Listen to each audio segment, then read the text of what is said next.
welcome back to With Honors. There's an idea that I stole from the great TV show The West Wing, and it's an idea that I still believe in. A nation's greatness is mirrored by its art. But I would argue that greatness must also be reflected by its education. Because what we teach our children about the world, about thinking, about kindness, about questioning, that becomes our legacy. That's the story that we believe behind. So it feels especially meaningful that today's episode drops at the start of Teacher Appreciation Week. It's a time to celebrate the mentors who shaped us, the colleagues who walk this path beside us, and the students who keep us grounded in the why of it all. This week's conversation is with Alondra and Coach Haston, and it was one of those moments where everything just felt right. Coffee was in hand, Friday vibes were in full effect, laughter, reflection, and that rare, quiet understanding that we've all grown together. Alondra invited the two of us on this episode, not just because she wanted the spotlight, but also because she wanted to show appreciation. And honestly, that in itself speaks volumes. But appreciation shouldn't just stop at a thank you or a Starbucks gift card. Not in this climate. We're in a day and age where teachers are being told that we're indispensable with one hand and then slapped by policy with the other. School voucher systems that siphon funding, efforts to dismantle the Department of Education. It's not just an attack on teachers. It's a slow erosion of a nation's promise to its children. To subvert education for short-term political or financial gain is to cut down the tree that we were meant to all grow together. Education's not charity. It's not a luxury. It's the one true silver bullet against the darkness, against ignorance, against division, against decay. We owe that to our kids and to theirs. So this episode is a love letter to the classroom, to our mentors, to the students who become part of us, and to the teachers, past, present, future, who still believe that better is possible, one lesson, one kid, one coffee-fueled Friday at a time. This one's for you.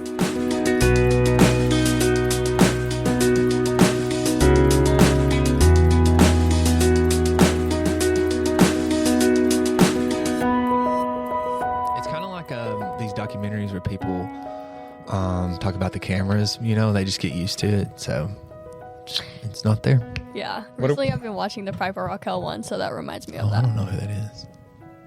You don't? No. I should watch it. It's really good. Okay. I probably won't, but thank you.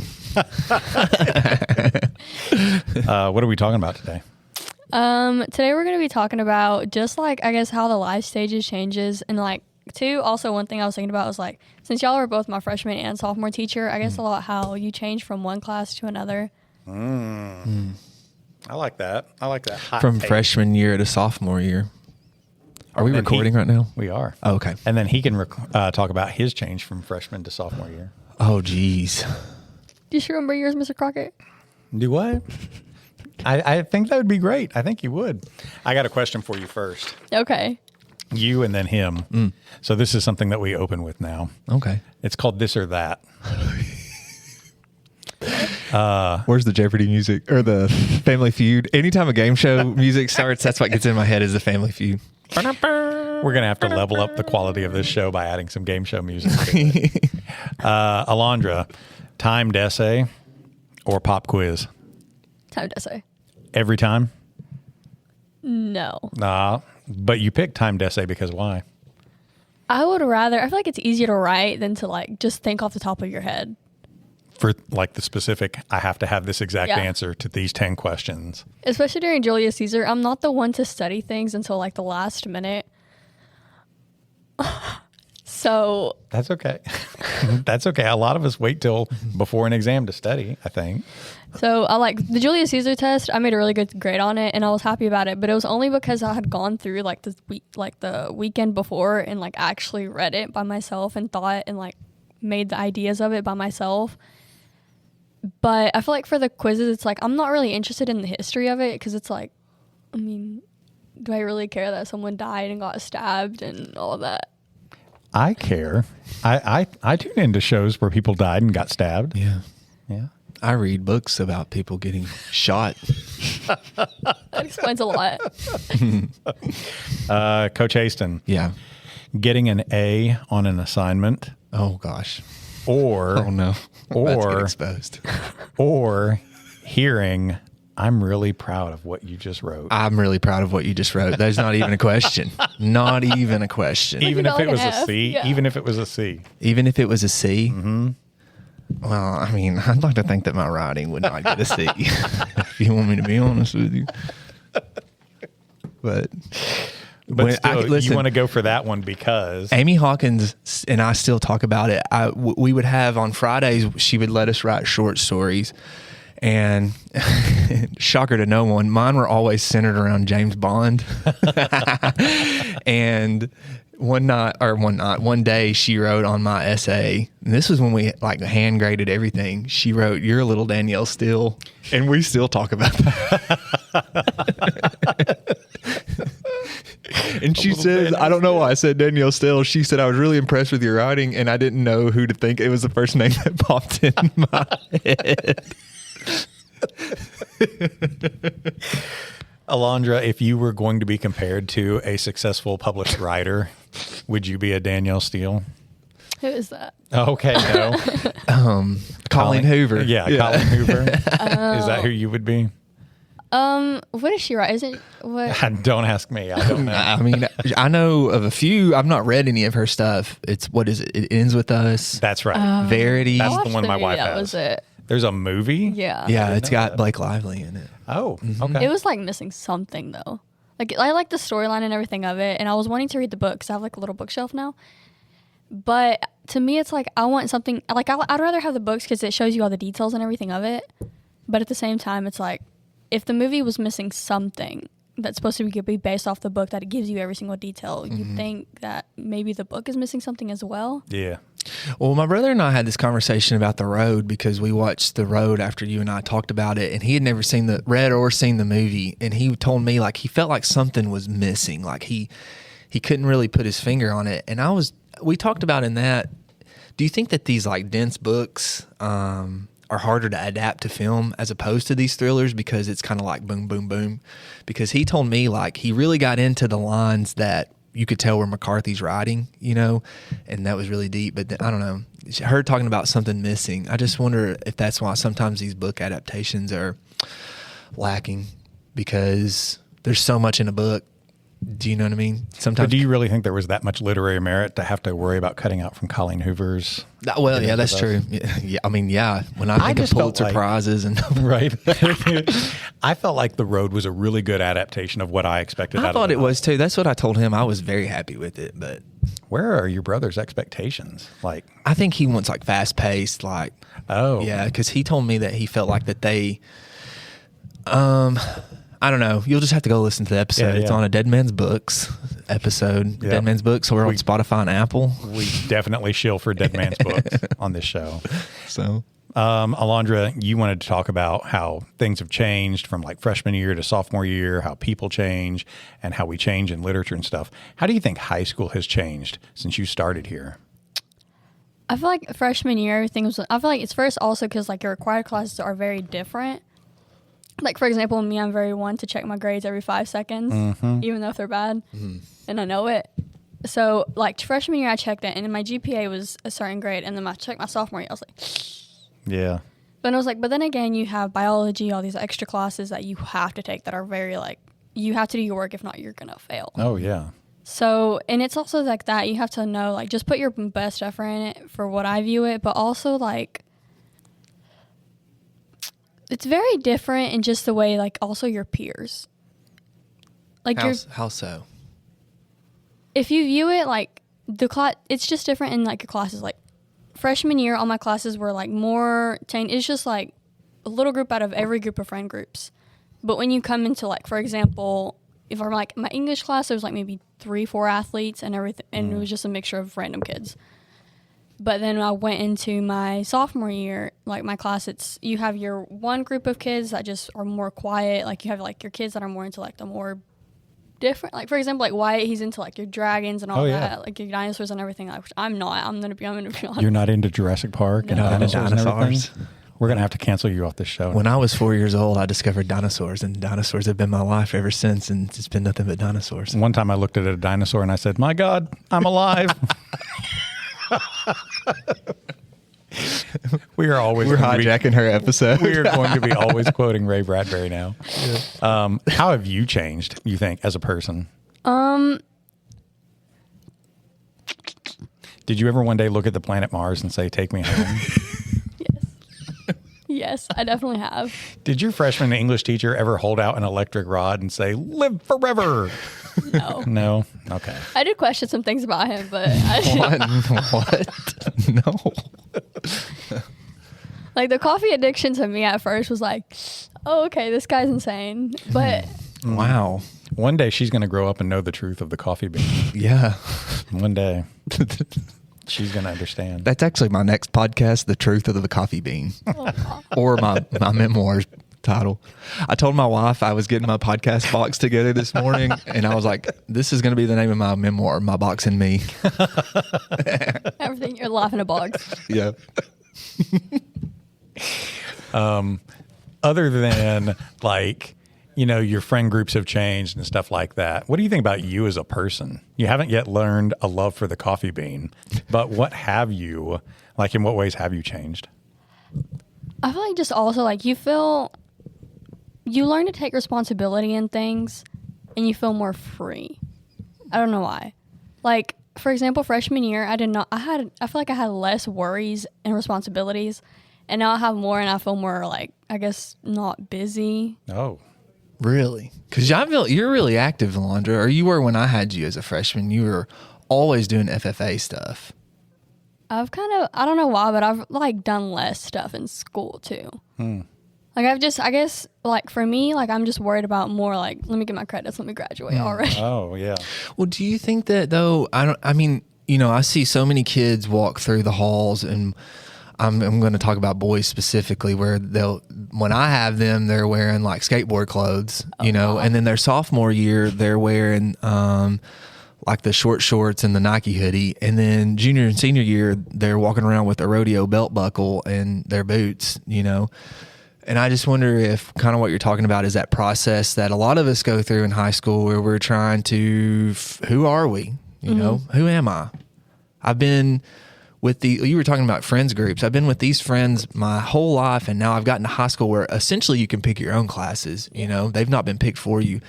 And I'm starting to run around in different circles, and we just talked the other day that the 5 people you talk to the most, that's the person that you become, So am I morphing into this person? I don't know that I necessarily am looking at it as you being like, I'm just going to back up and I think it's just that journey that we take in high school. That personal evolution. Yeah. Style changes, your responsibilities change, and what you want to focus on changes. Your family has a business, right? Yes. How involved in that business are you? Very little. Very little now? Were you more last year or less? Yeah. So last year, my dad had one in Sparta and one in Cookeville, and then one in Gainesboro as well. But he sold the business in Gainesboro, which my dad focused on that one more. And then the one in Sparta, my mom ran it, but they decided to sell it. And then now the only one they have is in Cookeville, but now they have a new business partner. So where the business partner has an older son, which is like 23, 25 maybe, and he's in charge of managing it and doing everything he needs. And my dad will only call him like once every single while, asking like, hey, can you help with this or that? And it's really, I don't know why, but it just feels more like my dad would make me go work for his for the other manager that I had to cover for her on the weekends. And I'm going to be honest, I did not like it. One, because I wasn't being paid. Dad's always coming in clutch. No, we do that though. Yeah. We always come in clutch. I was having my kids carry in something the other day, and somebody said, look at it, thank goodness we have all this. I said, that's why God made kids, is to carry stuff for their dad. I mean, that's why I have 3. Right. In about 10 years, Dad, I'm going to be sitting on the porch swing.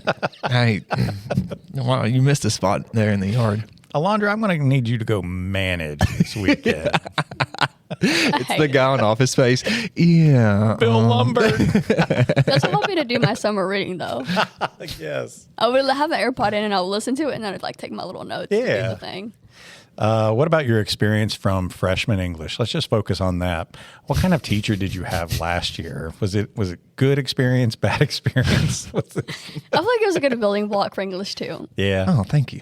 You're welcome. Talk about why. Like what? Yes, please. Yeah. What did you pick up in his room, or how did that experience make a good foundation for what you got this year? His was more like elementary based. Because I feel like in middle school, Because it's freshman level. Yeah. Yeah. I'm just playing. Continue. Sorry. in middle school it was more like, let me strengthen you, let me help you. But it's like you never really went over what we did in elementary, especially with the fact that like our class was a class that we basically didn't have a 5th grade. Yeah. It was nothing. That's right. So we went into middle school like, okay, I want to be home again. I want to be on my tablet watching YouTube, sitting there doing nothing, hot Cheetos, like, or just something random, do nothing. Yeah. Because we were used to it. Like it was just the norm back then. But now it's like, okay, with his class, it really helped me just like that kindergarten level. And I still struggle with plot, by the way. I mean, I've had her a full year on it. Yeah. But that, you know what? That's a good compliment for him, because I feel like I personally struggle in my perspective when I see things that are being taught in an elementary school level that I feel like, wait, do they have the foundation for that yet? Why are we jumping to that? Shouldn't that happen at a later level? So sometimes we have to go back and get the fundamentals. And Coach Haston definitely puts the fun in fundamentals, right? Like making sure you got that. Maybe. I mean, I've always viewed freshmen, for me, since I started teaching freshmen, as really preparing them for the next 3 years, you know? Yeah. I mean, I know that I'm supposed to be concerned with test scores, and I am, but really, freshman is the launching point for high school, which is really the launching point for the rest of your life, you know? So if we were getting ready to launch a rocket, I'm the guy that's like giving you your astronaut suit and saying, okay, here's your oxygen tank, and I'm helping strap you in this seatbelt, you know? And I guess you all are the countdown people, and then when senior year happens, the rocket takes off, you know? So I always try to put it in like the metaphor of being a sports coach. I didn't hear this from anybody. I totally came up with this on my own. But if you teach the fundamentals of L1 and L2 riding, like with a good sports coach, like you need to be able to teach the fundamentals of good pitching and good running. If a kid has bad form on weightlifting and you just continue to allow them to add weight to it, there's going to be an injury somewhere down the line. But if Coach Haston doesn't teach you the fundamentals of what good lifting looks like, then you're going to struggle your second year and your third year. And then when you've got kids and they're like, but mama, I got to write this essay, you're going to struggle with, well, I don't know how to show you this. Well, as a coach too, especially with pitchers, a guy could throw a ball really hard and really fast, but his mechanics are messed up. And a lot of times I would want to get in there and say, okay, let's start back from this because we need to get this hitch out. And they don't understand, well, I mean, I'm throwing fast now, so what, you know? Yeah. But then they develop arm trouble, and then I have trouble locating, and I can't get that back, and I've suddenly lost all that mojo I had. When you do have the fundamentals, you can go back through that process and say, okay, I go here, here, and here, which I guess in English would kind of be like, okay, well, I struggle with plot, but let me go back to what's exposition and what's in that, you know, the characters introduced, the settings introduced, the main conflicts introduced. Okay, I got that. That's that process, you know. So when you have the fundamentals, you can be process-based in anything. So that's a good. Alondra? I was just taking in all he was saying. That's my free life lesson for the day. What about this year? How do you think you've changed this year in the English classroom? You already talked about responsibilities and how family work and clubs that you're into, but what about like what you picked up last year? How have you changed for better or worse in English this year? I feel like it's helped a lot. Like the bases, and then it's like you get the basics again, and then you go back and try to strengthen it all by the level you were back then, which I think he referenced it a lot about like sports, for example. Like I know a lot of kids probably do sports and they understand that more. So definitely like you go to the fundamentals and then you go back and then strengthen what you had before, which helped a lot. Because I remember in 8th grade, I wrote this essay one time and I wrote a lot for it and like explained thoroughly and everything. And I got a worse grade than this girl beside me that wrote like 2 pages. And I was like, oh gosh. I was like, maybe I shouldn't write as much. And then my grade went up and I was really confused. I was like, so you don't want me to explain it? But then I guess back going into like 10th grade, having your class, I was like, okay, maybe he does want me to explain and go back and just strengthen it how I did it. There are definitely times when you need to expand upon your ideas, where you need to explore and follow that line of reasoning. But we're going to get into Hamlet, and one of the characters says brevity is the soul of wit. So sometimes you'll get a really brilliant kid who gives you, well, here, Mr. Crockett, I gave you a 10-page essay on whatever. But it's just 10 pages of rambling, trying to show me that I'm smart. But that in itself isn't smart. So sometimes you got to learn how to cut to the chase of whatever your paragraphs are about. I feel like that with writing, you have to be aware of what mode of writing am I entering into. Do you know what I'm saying? I know for my journalism kids, I talk about AP style, and it's simplistic, and we'll use Baxter Bobby as our example, because Baxter Bobby's not very smart. He just lives in Baxter and goes to Upperman, so he's So we have to keep it simple, but also we have to keep it relatively short because we've got a limited amount of space. And it's easy to look at that and say, okay, that's simplistic writing, it doesn't matter. But I've told them, I feel like that's where creativity exists, is because I have to figure out how to take these words and these ideas and put them in this.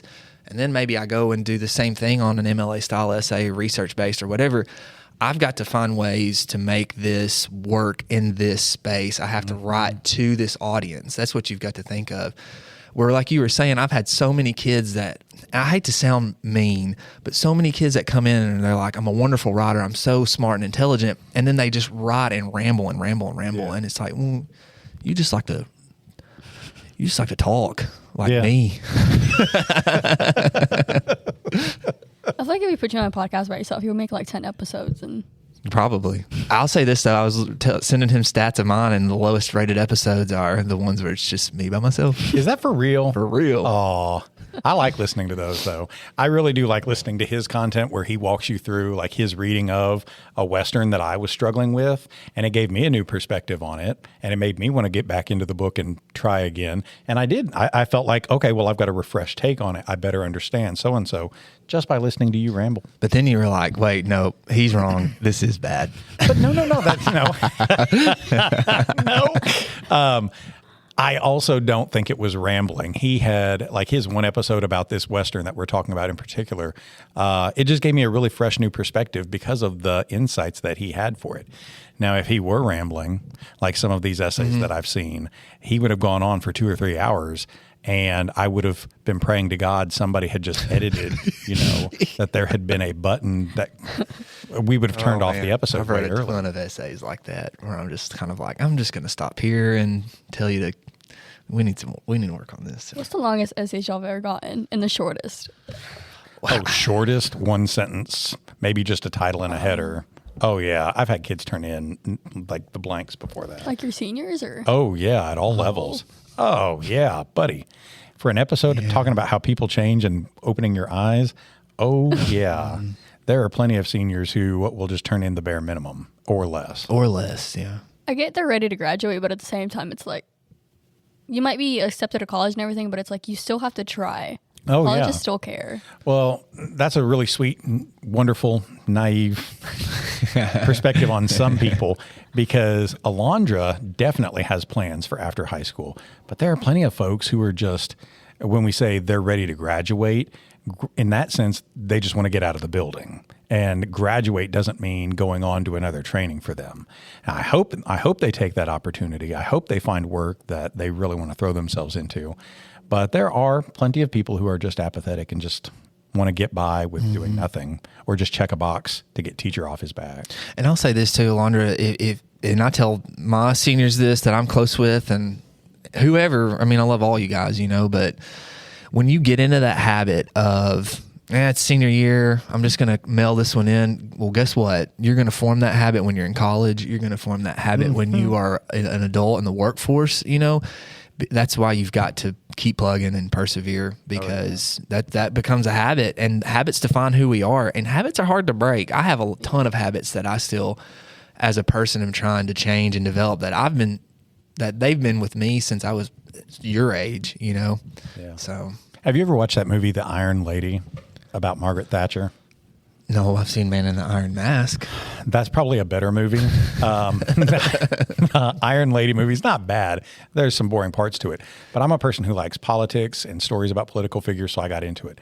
But it's old Margaret Thatcher, former Prime Minister of England, and she's at a doctor's visit, and the doctor keeps asking her, how do you feel? How do you feel?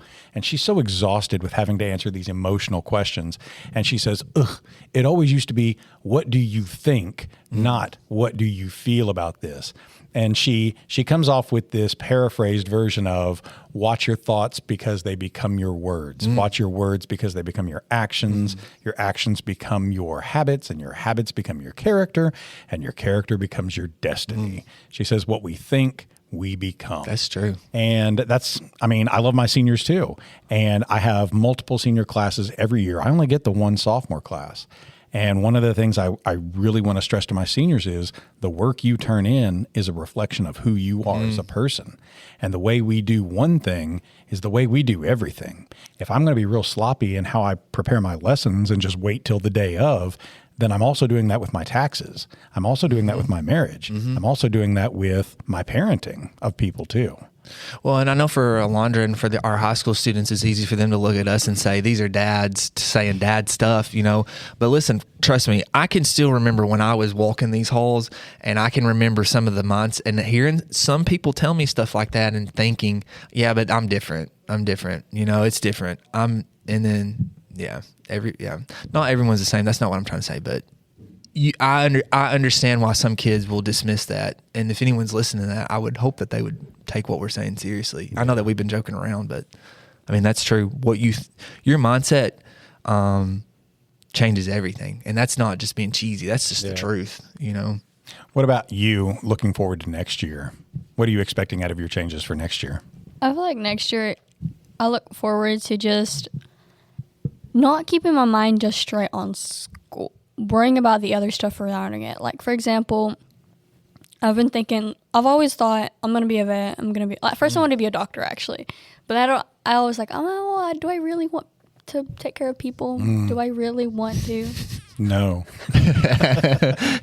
So I was like, let me change it to a vet, because I've always liked horses. So I was like, okay, I'm going to be a vet for that. So I can remember talking to you about this last year, you saying you were wanting to work with horses as a vet. Yeah. It's easier. I might be more prone to an injury, but it's like, but then again, Right. the insurance. Do you know why it's easier to work with horses than people? Because horses won't talk back to you. Okay, I'm sorry. They might bite, they might kick, but that's a might. Yeah. That's like when you were talking about this one girl cussing you out in the middle of class. Yeah, horse won't do that. Oh yeah, right, right.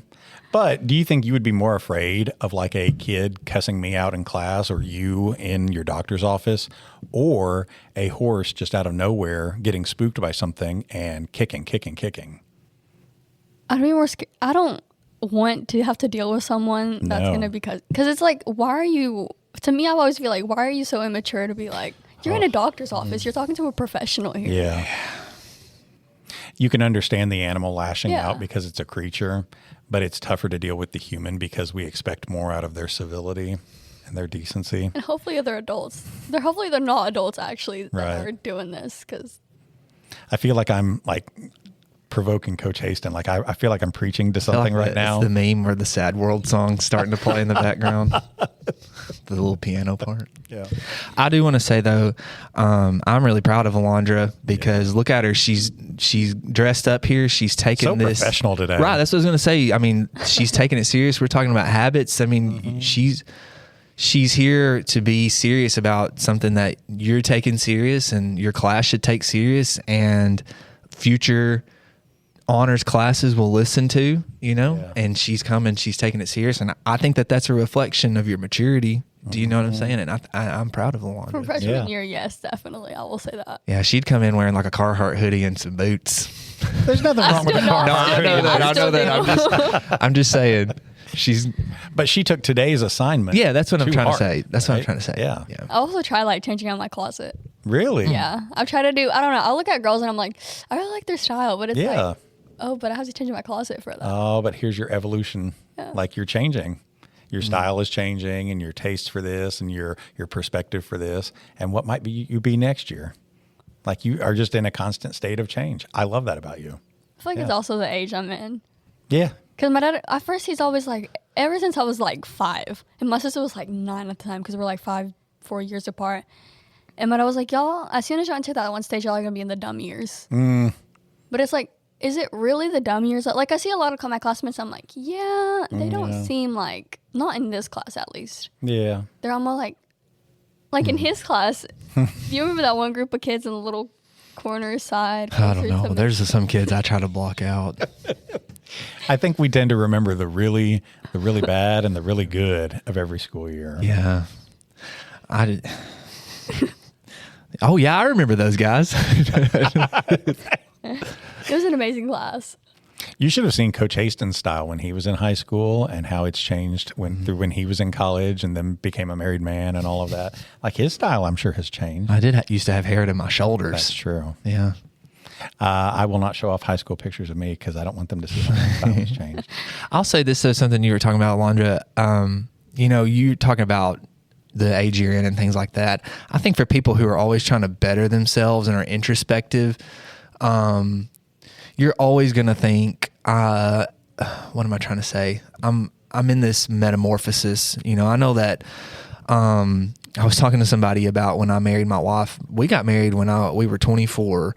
And when I look back at that, I'm like, I was still a little boy. Like I was still acting like a boy. I thought that I was a man because I was in my early 20s, and I was not. And then I had my first child when I was 28, and I thought I was a man then. I'm a dad now, and then I'm 35 now. I look back 7 years ago, and I think, what?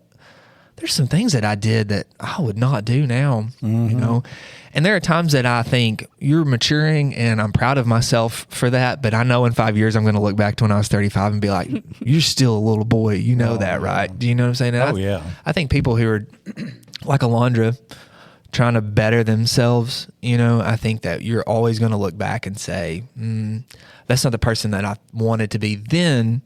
But I think that that's a good thing because it keeps you pointed in the right direction. Yeah. You shouldn't be as hard as yourself as I am on myself.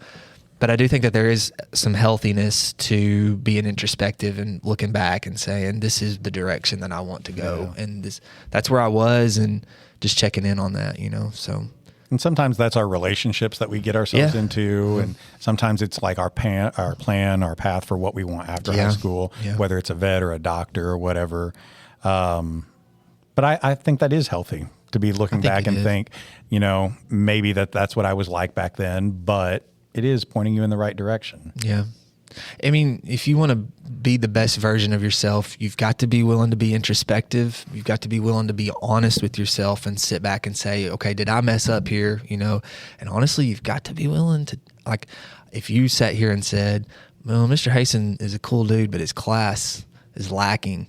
I've got to be big enough to take that and say, okay, I'm going to change things. Do you know what I'm saying? Wait, you got to be willing to take that criticism a little bit. He's been expecting you to say bad things from the very start. I do have one thing about it. Oh, here we go. Yes. I went fishing and I hooked a fish. I will say that I enjoyed it because I was more open. I guess, like, for example, like, I know I mentioned middle school a lot, but it is a huge part of a person. Yeah. Especially at this age. Yeah. Especially by 10th. No, it's still, my wife and I just talked the other day. I hated middle school, and we talked about that. It's still stuck with me. I'm sorry. Continue. No, you're good. I will say that, like, for example, I'll look at kids from their 8th grade year to their freshman year. Mm-hmm. And I'll say, for example, I will see a huge difference in these people. Like, for example, there's this one kid that I always call my brother, but we're not literally related. Yeah. But they were just really good family friends, and we're only a year apart. Like, I was born on the 27th. His was 26. Mm-hmm. So it's almost exactly a year. He's younger than me. And I'm really surprised. I looked at him from when he was in 8th grade. I was like, oh, this is just the same old, his name's David. I was like, this is just the same old David, always David. And look at him now in freshman year. I'm like, dang. Yeah.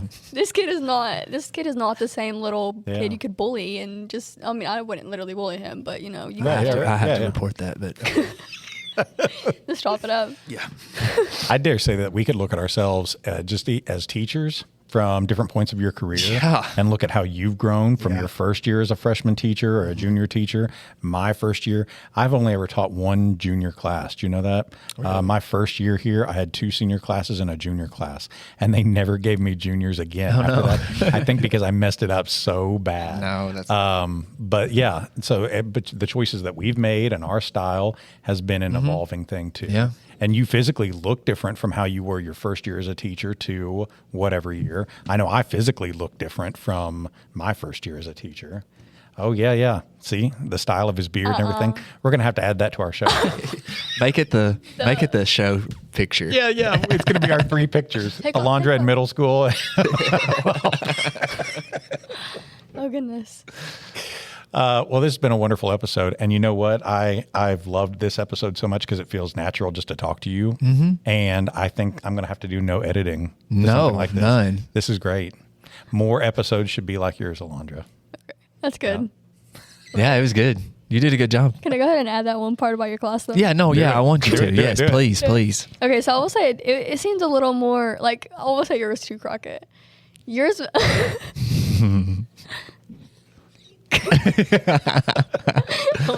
Like I really liked if you take advantage of it, it's a good class. Mm-hmm. But I feel like for some parts you seem more focused, and I'm not blaming you for it because honestly, you seem more focused on your yearbook class. Oh yeah. No, I think that's fair. Yeah. I think that's fair because we got a tight deadline, and there are times where I've had to sit back at my desk, and I hate. I that's a fair assumption because I hate then and now sitting there, and I would think these kids are going to think I just sit back behind my desk and teach from back, and I didn't want to do that. But man, the deadline, especially last year, you guys were really at a disadvantage because that was my first year ever doing yearbook. So I didn't even do it in high school. So that was like a whole different scenario for me. But yeah, that's fair. Like, And that's something I know. I mean, that's something I tried to do better at this year, to be honest with you, because I was aware of that. That's what I was talking about, being introspective. You know, there were a lot of times that I would go home from your class or that day and be like, I really failed those guys today because I put them to work and I had to go back and make sure that we met this deadline, and I was working on stuff and cleaning stuff up, and we were, I don't know, a couple hours out from a deadline, and I really dropped the ball there today. But yeah. But that's something that I've taken and tried to fix this year. And there were times that I still failed. There would be times where I'd go home and be like, you're doing the same things you did last year, you know? So talking about growing and things, I'm already trying to make plans on how I can do better at that next year, you know? Every journalism yearbook annual teacher that I have ever known at any school, it has always been such a colossal undertaking to be in charge of the yearbook.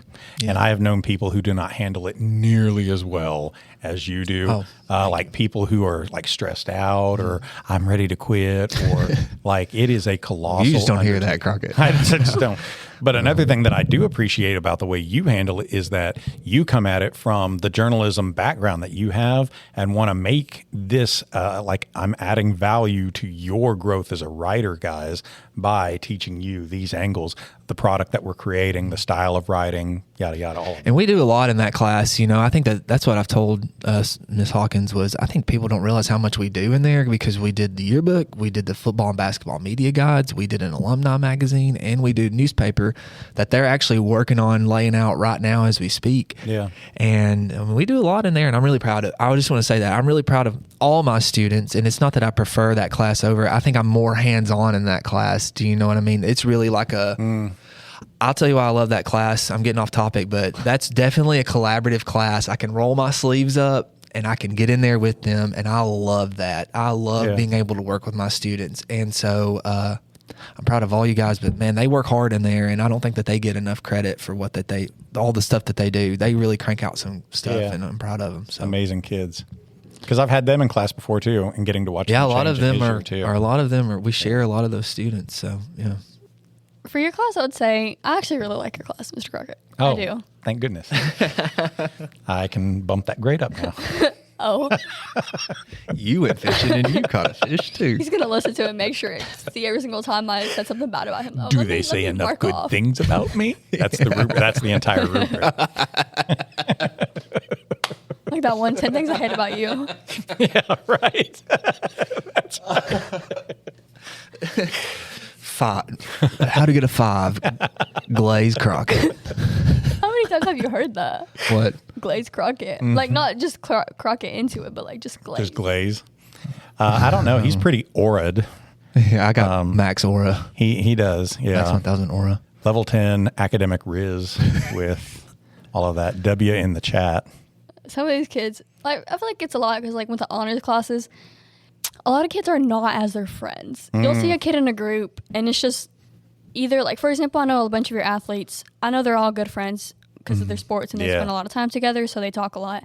But at the same time, it's like, are they really that close, though? Right. Do they more talk to other people? Right. And I know it's like like, I have, for me, I know out of all the kids, I only talk to one out of school, 1 or 2. Because it's like, I don't really live in school. Yeah. I spend most of my time out of school, obviously. Yeah. And I talk to more people outside. And Well, I feel like that's true here as an employee. Like, I have my work friends, but I also have my out of school friends, and I have my family friends, and I have like different things. Like, he and I sound pretty friendly, but we don't know each other at all outside of school. Yeah, we don't talk. Like, he's Just dead to look me. books. Yeah. Like, Yeah. None. Nothing. I don't respond to his texts. ever. Yeah. He never goes on long runs and then texts me these brilliant ideas that he got from his runner's high. Nope. He never does that. that's his wife's job. She has to listen to him rant. You don't even know how true that is. What a good episode. I have a good wife. You do. I know. She's great. I have a great wife. Yeah. Oh. Thank God. There's the bell. Well, let's go catch some vapors. Those essays, guys. Those essays. That's my other favorite part of this job.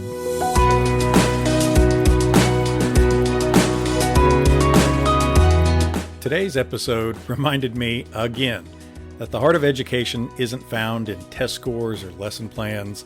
It's found in the relationships and in the way we grow with one another as students, as teachers, as humans just trying to be a little bit better than we were yesterday.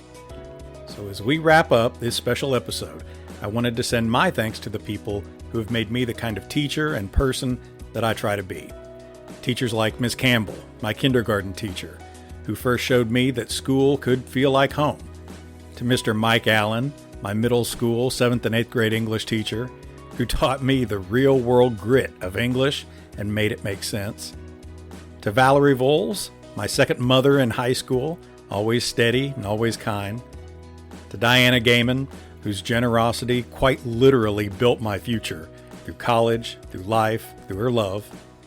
To my ROTC instructor, Major Carter, who never sugarcoated the world and taught me how to face it with backbone. To college professors like Dr. Kurt Eisen and Mark Creeder and Dr. Sue Ellen Alfred, who nurtured the mind, the soul, and the artist.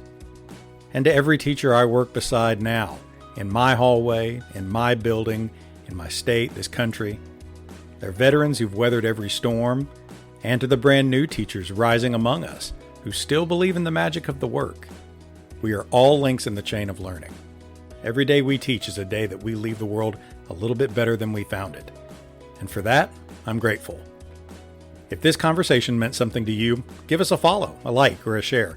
It helps others find the show, and it helps us keep making space for real conversations like this one. So until next time, stay curious, stay kind, and don't forget to thank a teacher.